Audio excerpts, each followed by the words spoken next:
शांति। आज 15 जून 2021 है और आज के बाबा के साकार रूप से चले हुए मधुर महावाक्यों को स्पष्ट करेंगी आदरणीय आशा दीदी। ओम शांति दीदी। ओम शांति। बाबा ने कहा, मीठे बच्चे, अति इंद्रिय सुख का अनुभव करने के लिए सदा इसी स्मृति में रहो कि हम किसके बच्चे हैं। अगर बाप को भूले तो सुख गुम हो जाएगा। अतीन्द्रिय सुख यानी आत्मा का सुख, जो आत्मिक सुख है वो हमको आत्मिक बातों से ही प्राप्त हो सकता है, आत्मिक संबंध से ही प्राप्त हो सकता है। तो आत्मा का संबंध शरीर के साथ तो नहीं है, आत्मा का संबंध है परमात्मा के साथ।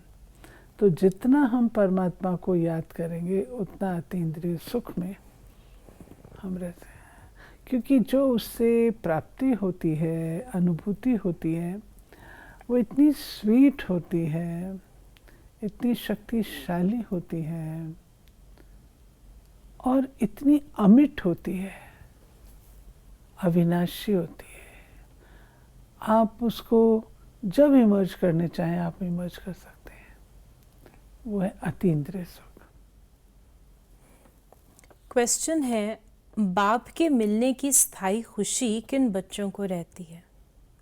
जिन बच्चों ने एक से अपने सर्व संबंध जोड़े हैं, जो एक बाप की याद में रहने की ही मेहनत करते हैं, किसी देहधारी को याद नहीं करते, उन्हें ही स्थायी खुशी रहती है।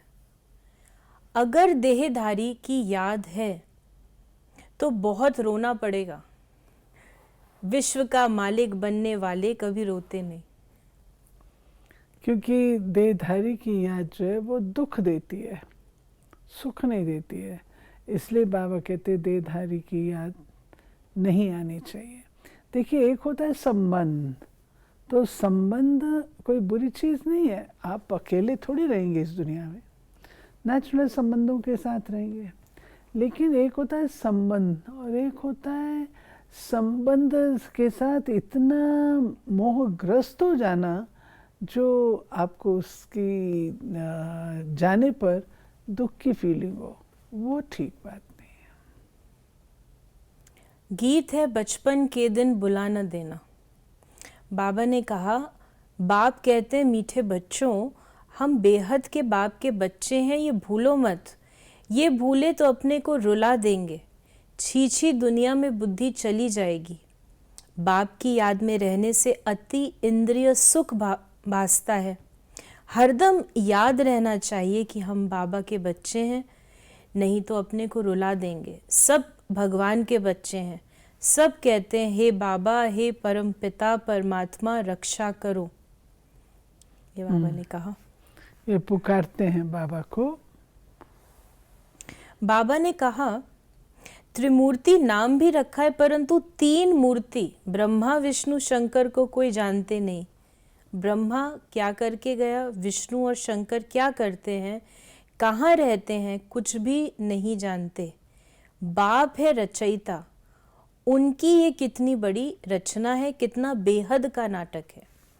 ये जो बाबा कहते हैं ना, तीन मूर्ति नाम रखा है, त्रिमूर्ति नाम, ये वास्तव में ये दिल्ली भी है, जहाँ पर भारत के प्रधानमंत्री जी का निवास था, नेहरू जी, उसके उस रोड का नाम है तीन मूर्ति। और उसका जो सर्कल है उसमें तीन सोल्जर्स दिखाए हुए हैं। तो बाबा कहते हैं वास्तव में त्रिमूर्ति तो वो है ब्रह्मा विष्णु शंकर। तुम बच्चे अभी यहाँ राजयोग सीख रहे हो, भगवती लक्ष्मी भगवान नारायण बनने के लिए। जानते हैं, भगवती सीता भगवान राम भी बनने का है। 8 जन्म सतयुग में पूरे करके फिर राम सीता के राज्य में आने वाले हैं। 21 जन्म के लिए बेहद की राजाई तुम यहाँ स्थापन कर रहे हो। नहीं, क्यों बाबा कहता है यहाँ और कल्प के लिए क्यों? एक अंडरस्टैंड करने वाली बात है कि शिव बाबा ऑलमाइटी अथॉरिटी है और शिव बाबा हम बच्चों को वर्षा देता है। तो बाबा का वर्षा जो एक जन्म के लिए तो नहीं होगा। आज लौकिक पिता जो वर्षा देता है वो एक जन्म के लिए होता है, परंतु जो पारलौकिक पिता का वर्षा होगा कोई एक जन्म के लिए तो नहीं होगा, वो है 21 जन्मों के लिए। तो बाबा कहते वो तुमको अभी मिलता है।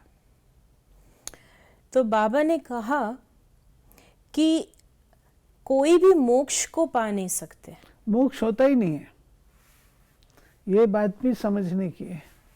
लोग समझते हैं कि मोक्ष माना जन्म पुनर्जन्म के चक्र से छूट जाना, लेकिन वो कंडीशन कभी आती नहीं है। मोक्ष होता ही नहीं है, जन्म पुनर्जन्म में आना है, क्योंकि आत्मा के अंदर कर्म करने की नेचुरल प्रवृत्ति है। बाबा ने कहा कि तुम्हारी शक्ल तो मनुष्य की है, जो इन देवताओं की भी थी। सत्ययुग आदि में देवताएं थे, यानी देवताओं की शक्ल भी मनुष्यों जैसी उनकी थी। सूरत और सीरत दोनों अच्छी हैं। यहाँ मनुष्यों की सूरत ठीक होगी, लेकिन सीरत कैसी है? आज बाबा ने कहा है, एक बाप का बनना मासी का घर नहीं है। ऐसे बाप से संबंध जोड़ना टाइम लगता है। शिव बाबा की याद में रहना बड़ी मेहनत है। कई 50 वर्ष से रहने वाले भी सारा दिन शिव बाबा को याद भी नहीं करते, ऐसे भी हैं। और सबको भूल एक को याद करना, बाबा ने कहा, बहुत बहुत मेहनत है। कोई 1% याद करते हैं, कोई 2% याद करते हैं, कोई आधा % भी मुश्किल याद करते हैं। ये बड़ी भारी मंजिल है। बाबा कहते हैं एक बाप का बनना कोई मासी का घर नहीं है, क्योंकि हमारे संबंधों के विस्तार इतने अधिक हैं, इतने अधिक फैले हुए हैं, जो उनको समेटना कठिन है। तो बाबा कहते हैं कि ये बात। तो बाबा ने हद और बेहद के सन्यास के बारे में भी कहा। बाबा ने कहा कि ये सन्यास धर्म नहीं होता तो भारत एकदम विकारों में जल मरता, पतित बन जाता। ये भी ड्रामा बना हुआ है। उन्हों में पहले पवित्रता की ताकत थी जिससे भारत को थमाया। इन देवताओं का जब राज्य था तो भारत कितना साहूकार था। बड़े बड़े हीरे जवाहरों के महल थे, वो सब कहाँ गए? सब नीचे चले गए। फिर बाबा ने कहा, आज बाबा ने बार बार याद पर और देहधारी को याद नहीं करना है, वो हमें बताया है। बाबा ने कहा याद एक को ही करना है जिससे विकर्म विनाश होंगे। ये कहा गया ना कि सर्वधर्मान परित्यज्य माम एकम शरणम व्रज, मुझे एक को याद करो। तो बाबा ने कहा कि परंतु वो भूल जाते हैं और देहधारी को याद, बाबा ने कहा परंतु वो भूल जाते हैं और देहधारी की याद आ जाती है। देहधारी की याद से तो कुछ भी फायदा नहीं। बाप कहते हैं मामेकम याद करो, किसी भी देहधारी को याद नहीं करो। अम्मा मरे तो भी हलवा खाना, एक बाप की ही याद से कमाई है। तो बाबा ने कहा, बार बार बाबा ने इसी पॉइंट को लिया, ये भी कहा है इस समय बाप को याद नहीं किया तो फिर बहुत पछताना पड़ेगा, रोना पड़ेगा।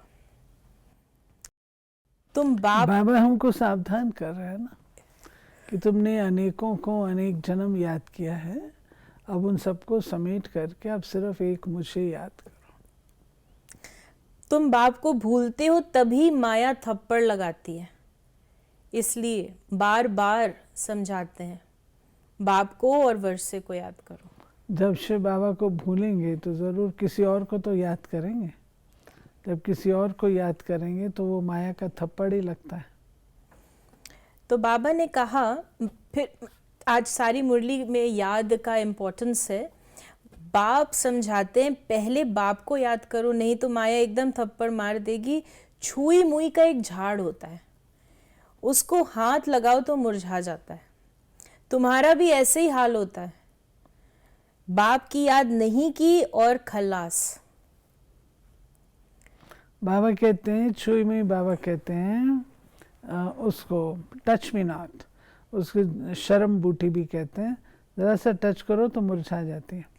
ये बाबा मिसाल देते हैं उन आत्माओं के लिए, उन बच्चों के लिए जो बच्चे बाबा को पूरा समझते नहीं हैं, निश्चय नहीं होता है, थोड़ी सी बात कोई भी कुछ होती है तो एकदम मुरझा जाते हैं, अपनी अंदर की शक्ति ही नहीं होती है।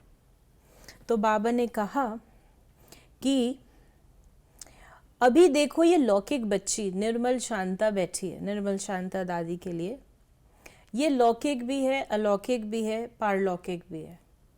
बाकी शिव बाबा के तो भाई बहन है नहीं, ना लौकिक ना अलौकिक ना पारलौकिक।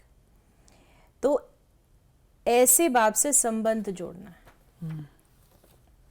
फिर बाबा ने कहा कि बहुत रिद्धि सिद्धि से काम करते हैं, रिद्धि सिद्धि वाले बहुत हैं, हजारों मनुष्य उनकी पिछाड़ी पड़ते रहते हैं। रिद्धि सिद्धि से तो बहुत घड़ियां आदि निकालते हैं। बाबा ने कहा ये थोड़े समझने के लिए, थोड़े ही समझते हैं कि अल्पकाल के लिए है। ये रिद्धि सिद्धि आदि सीखने की भी किताबें होती हैं। तुम जानते हो हमको बाबा से स्वर्ग का वर्षा मिलता है। इन आँखों से जो कुछ देखते हो वो नहीं रहेगा। तुम, बाबा कहते हैं, तुमको समझाया है, तुम अशरीरी आए थे, फिर शरीर 7 पाठ बजाया। अब 84 लाख का हिसाब किताब बताएं तो 12 मास लग जाएं, हो ही नहीं सकता। 84 लाख होते ही नहीं है ना। 84 लाख योनियाँ, 84 लाख जन्म आप इमेजिन करिए। 84 लाख, 84 में इतने परेशान हैं तो 84 लाख का क्या हाल होगा। अभी अपने 84 जन्मों की स्मृति आई है, ये चक्र भी याद करना पड़े। बाप को याद करने से एवर हेल्दी एवर वेल्दी बनेंगे, पाप कट जाएंगे, और चक्र को जानने से चक्रवर्ती बन जाएंगे। तुम जानते हो ये पुरानी दुनिया कब्रिस्तान बननी है, कुछ भी नहीं रहेगा, खत्म हो जाएगा। राम गयो, रावण गयो। राम का कितना छोटा परिवार होगा सतयुग में, अभी रावण का कितना बड़ा परिवार है। फिर बाबा ने कहा कि बच्चे जानते हैं ये राजधानी स्थापन हो रही है, हर बात में पुरुषार्थ फर्स्ट है। ये जो बाबा कहते हैं कि राजधानी स्थापन हो रही है, ये बाबा हम बच्चों को अचल अडोल रहने के लिए कहते हैं। जब हम संगठन में रहते हैं तो कोई आत्माएं तो ऐसी हैं जो बहुत अच्छी गुणवान होती हैं, स्टडी अच्छा करती हैं, पुरुषार्थ अच्छा करती हैं, और कोई आत्माएं ऐसी होती हैं जो कि कितना ही उनको समझाओ फिर जड़ की जड़ होती हैं। तो बाबा कहते हैं बच्चे तुम क्यों चिंता करते हो, सबने राजा थोड़ी बनना है, कोई प्रजा भी बनेगा, कोई दास दासी भी बनेगा, तो राजधानी बन रही है। आज का वरदान है नॉलेज की लाइट माइट द्वारा कमज़ोर संस्कारों को समाप्त करने वाले शक्ति संपन्न भव। नॉलेज से अपने कमज़ोर संस्कारों का मालूम तो पड़ जाता है, और जब उस बात की समझानी मिलती है तो वो संस्कार थोड़े समय के लिए अंदर दब जाते हैं। लेकिन कमज़ोर संस्कार समाप्त करने के लिए लाइट और माइट के एक्स्ट्रा फोर्स की आवश्यकता है। इसके लिए मास्टर सर्वशक्तिवान, मास्टर नॉलेजफुल के साथ साथ चेकिंग मास्टर बनो। नॉलेज द्वारा स्वयं में शक्ति भरो, मनन शक्ति को बढ़ाओ, तो शक्ति संपन्न बन जाएंगे। नॉलेज एक है सुनना, एक है उस नॉलेज को अपना बनाना। एक है सुनना, फिर सुनने के बाद रिपीट करना, फिर उसको अपना बनाना। तो मनन के द्वारा हम उसको अपना बनाते हैं, और मनन करते हैं तो हमको उस नॉलेज से शक्ति मिलती है। स्लोगन है जहाँ सर्व प्राप्तियां हैं वहाँ प्रसन्नता है। नेचुरल। लेकिन सर्व प्राप्तियां कैसे आएंगी? सर्व प्राप्तियों के सागर से योग युक्त होंगे तो सर्व प्राप्ति आएगी। तो ये थे बाबा के आज के महावाक्यों का स्पष्टीकरण। यदि आपके मन में सवाल है कोई तो आप उसे व्हाट्सएप करें या एसएमएस करें 8826599309 पर, और हम आपके प्रश्नों का उत्तर प्रश्नोत्तरी कार्यक्रम में देने का प्रयास अवश्य करेंगे, जो संडे को हम अपने यूट्यूब चैनल पर उसको टेलीकास्ट करते हैं 7:30 PM। ओम शांति।